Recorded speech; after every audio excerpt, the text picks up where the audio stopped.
আসসালামু আলাইকুম বন্ধুরা, কেমন আছেন সবাই?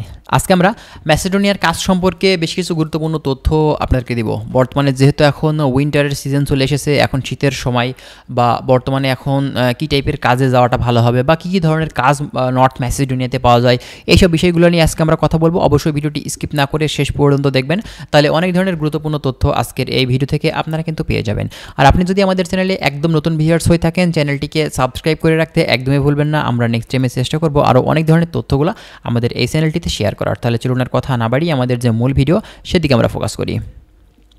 আচ্ছা, নর্থ ম্যাসিডোনিয়া ইউরোপের বলকানের দেশ, ছোট্ট একটি দেশ, খুব বেশি বড় কিন্তু দেশটা না। এই দেশটিতে কিন্তু প্রচুর বাংলাদেশি নতুনভাবে ফাইল সাবমিট করছেন যাওয়ার জন্য। অনেকে কিন্তু এখন অলরেডি প্রসেসিংয়ে আছেন, আবার অনেকে দেখা যাচ্ছে সেখানে কিন্তু পৌঁছিয়ে গেছেন।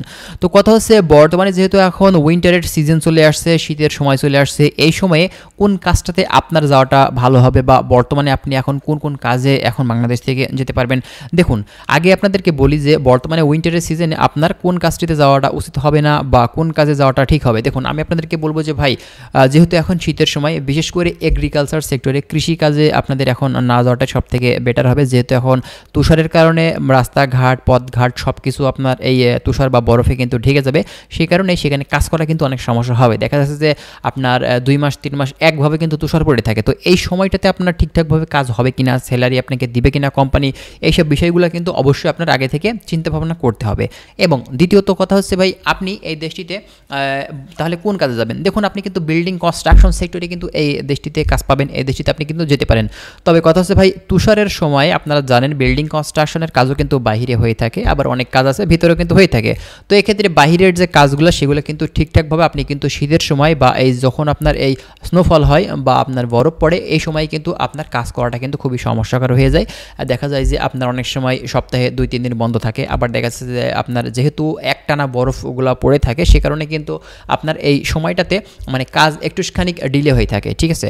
তো যারা বর্তমানে এখন যাচ্ছেন এই নর্থ ম্যাসিডোনিয়াতে, আমি বলবো যে ভাই, আপনি হোটেল, রেস্টুরেন্ট, বিভিন্ন টাইপের যেসব ফ্যাক্টরি আছে, হ্যাঁ, এইসব কাজগুলোতে আপনি যদি সেখানে যান বা করে থাকেন, সেক্ষেত্রে আপনার জন্য কিন্তু ভালো হবে। আবার অনেকে কিন্তু আপনার ফুড ডেলিভারি জবটাও কিন্তু করে থাকেন।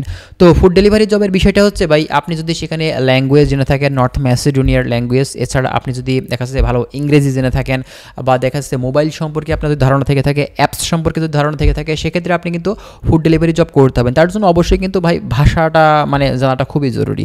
তো নতুন লোক নর্থ ম্যাসিডোনিয়াতে গিয়ে সেখানে কিন্তু ফুড ডেলিভারি জবটা করা কিন্তু খুবই সমস্যাকর বিষয় হয়ে দাঁড়ায়। তো সে কারণে আপনারা যদি পারেন, তো অন্যান্য কাজে গিয়ে পরবর্তীতে আপনি কাজটা কিন্তু চেঞ্জ করে নিতে পারেন। এটা কিন্তু আপনি করতে পারেন। ঠিক আছে? তো এই সব কাজগুলো আপনি কিন্তু নর্থ ম্যাসিডোনিয়াতে ভাই গেলে আপনি করতে পারবেন, বা ভবিষ্যতে আপনার যদি কোম্পানিতে ভালো না লাগে, তো সেখান থেকে আপনি মুভ করতে পারেন। বৈধ উপায়ে আপনি সেখান থেকে কিন্তু যেতে পারছেন। আপনি যে অবৈধভাবে যাবেন বা যাইতে চাইবেন, তো আমি সেটাকে আপনাকে সাজেস্ট করব না। যেহেতু সেখান থেকে সুযোগ আছে আপনার বৈধ উপায়ে যাওয়ার, সেজন্য আপনারা বৈধ ভিসা নিয়ে বৈধ উপায়ে সেখান থেকে মুভ করবেন। আপনাদের জন্য সব থেকে এটাই কিন্তু বেটার হবে। আর যেহেতু ভাই নর্থ ম্যাসিডোনিয়াতে আপনার প্রতি বছরেই টিআরসি কার্ড পাওয়া যায়, কাগজপত্র সুযোগ সুবিধা সেখানে আছে, সেহেতু আপনি সেখানে অবৈধ হওয়ার আমার মনে হয় না কোনো আপনার দরকার আছে। ঠিক আছে? তো যাই হোক, আশা করছি বিষয়গুলো বুঝতে পারছেন। আর যদি কোনো কিছু জানার দরকার থাকে, অবশ্যই আমরা কিন্তু নেক্সট টাইমে বিভিন্ন বিষয়গুলো নিয়ে আমরা কিন্তু ভিডিও আপলোড দিব। আর অনেক ধরনের তথ্য কিন্তু নর্থ ম্যাসিডোনিয়া সম্পর্কে আমাদের চ্যানেলে অলরেডি কিন্তু আমরা আপলোড করেছি, আপনারা কিন্তু দেখলে বিষয়গুলো কিন্তু বুঝতে পারবেন। তো যাই হোক, আশা করছি আপনারা বিষয়গুলো ভালোভাবে বুঝতে পারছেন। আজকের ভিডিওটি আমরা এখানেই শেষ করছি। দেখা হচ্ছে পরবর্তীতে অন্য কোনো ভিডিওতে অন্য কোনো বিষয় নিয়ে আবারও কথা হবে। ভালো থাকুন, আল্লাহ হাফিজ।